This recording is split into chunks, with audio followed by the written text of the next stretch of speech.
I only recently started playing Atelier when I played Atelier Ryza, Ever Darkness, and the Secret Hideout on stream, but I can already tell I'll be playing more. This is a great time to get into the series given the success of Atelier Ryza, the highly praised Atelier Sophie sequel, the Atelier Marie remake, and of course, the newest upcoming console release, Atelier Yumia. My excitement for the game though is not limited to just being a new game in the series I'm starting to get into, but Yumia in particular seems to be taking a direction I find intriguing while hopefully retaining the aspects of the games I've already enjoyed. Atelier Yumia, the Alchemist of Memories in the Envisioned Land, is an action RPG developed by Gust and published by Koei Tecmo. Yumia is the 26th mainline game in the series, which is far more games than I thought were in the series, but that's neither here nor there. Yumia also starts a new series or continuity for Atelier, so we will have to see how this adventure develops and whether it will follow Ryza's secret model or the more traditional structure of Atelier trilogies. There is a demo coming for the game on March 17th for all platforms, a few days prior to the game's general release on March 20th, 2025 worldwide on PC, Switch, PS4, PS5, Xbox One, and the Xbox Series. The Xbox announcement was a particular surprise as this will be the first Atelier game ever released on an Xbox console. Shout out to those Xbox fans who are having a great time with that announcement. I don't know how many of you are out there, but I'm glad you're happy.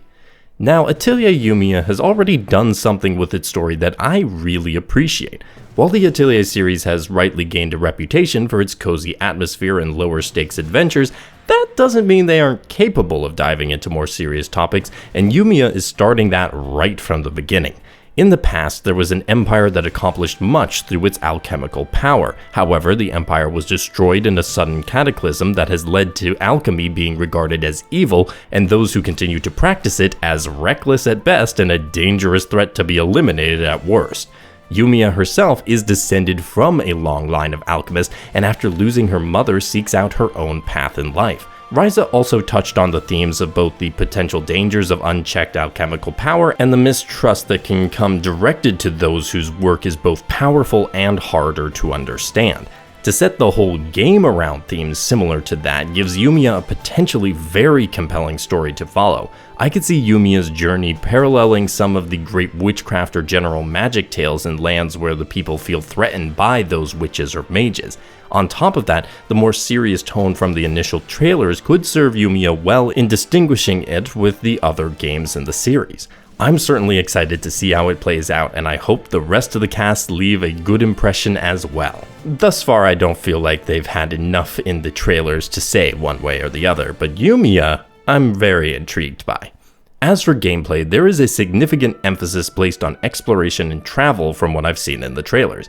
I know Atelier games that I have yet to play started this trend, but it is a far different experience than what I had in Atelier Ryza 1 and has me excited. I think this is an element that has always been something that would benefit from the exploring, gathering, and synthesizing gameplay loop of Atelier, but either due to the limited technology, limited budget, or something else, the series wasn't able to fully commit to the exploration scope and scale that one might wish for. I'd say they're fully committed now, and if done well, I could see Atelier Yumia adding a new joyful part of the gameplay unlike any previous entry. At the very least, it is cool to have the chance to ride a friggin' motorcycle around the world and grapple and swing from place to place. You even have more puzzle aspects to the world, so I'm really looking forward to all that the game has to offer when it comes to exploration and potentially memorable dungeon design. The concept of using energy to help with bigger falls and traversing around will also likely play an important role, although I'm hoping it doesn't prove too restrictive to exploring around. They could have special ingredients in harder to reach areas that gradually open up, which is something Atelier Ryza 1 had to a limited degree, but I would love to see it expanded upon. For me in particular, I adore the way the Xenoblade series does exploration and gathering, and I see some elements of Atelier Yumia that make that comparison, which is high praise to get.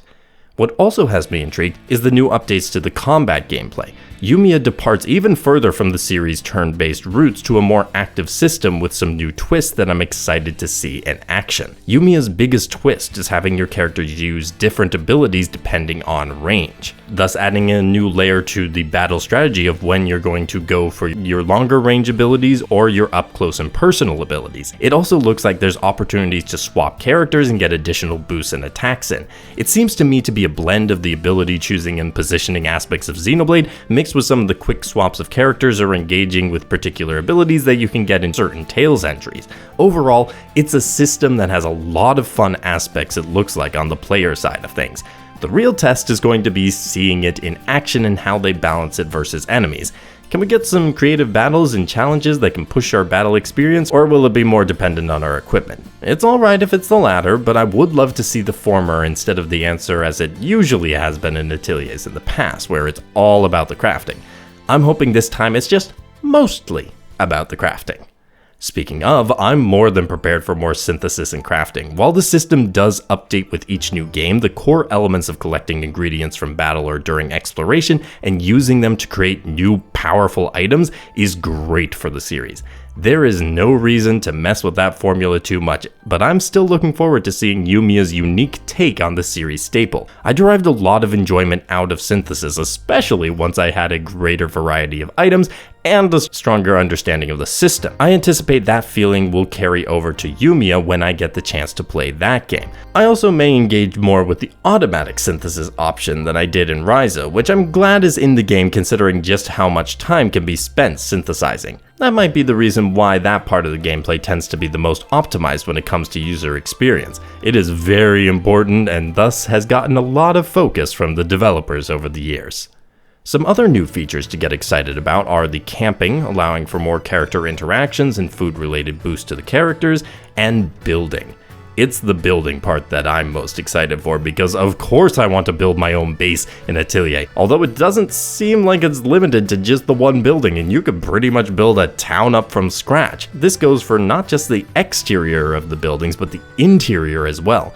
This addition just makes so much sense for this particular game series that I'm a little surprised that it hasn't been a feature in previous mainline titles. I know Nelke and the Legendary Alchemist had some town building elements, but it's not the same and that was a spin-off anyway.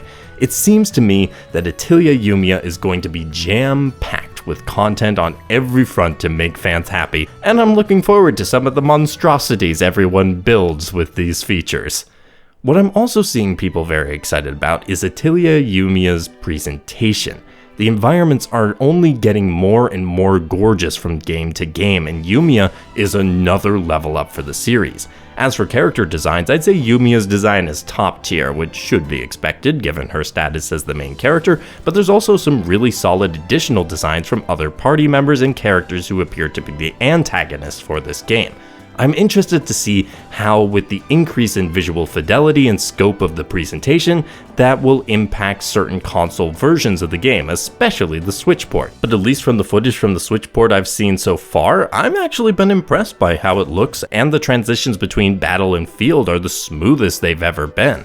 A lot of other aspects for the presentation seem fine so far, but it's a little too early to tell. The soundtrack has sounded good so far, and considering just how good Atelier Ryza's soundtrack was, I have faith they can do it again. The voice acting has also sounded good so far, although the lack of an English dub will always sting a little. The UI and UX seem alright, although battle could get confusing if they start adding too much information to the battle screen. I'm looking forward to the demo to see for myself exactly how the quality of some of these things from the music to user experience will be. However, Yumia has given a great first impression when it comes to the art and design of the world and the characters especially. As a new fan to the series, it is encouraging to see a game that I think would have caught my eye even if I had not played Atelier Ryza recently. Certainly there are aspects that may hold me back from getting it immediately, mainly that $70 price tag, but I'm hopeful that when I do get to it, Atelier Yumia is going to be a great time. My faith is reinforced by many of the longtime series fans whose enthusiasm for this upcoming release is infectious. I also think this would be a more than acceptable place for newcomers to the series to start, but maybe check that claim with a longtime fan before taking my word for it. What do all of you think? Are you planning to get Atelier Yumia, and is this the first or the 20th Atelier you've played? Let me know in the comments, leave the video a like, and subscribe to keep up with my videos when they are posted. We have nearly hit 5,000 subscribers, which is wild. Thank you for watching. Have a great day, and happy gaming.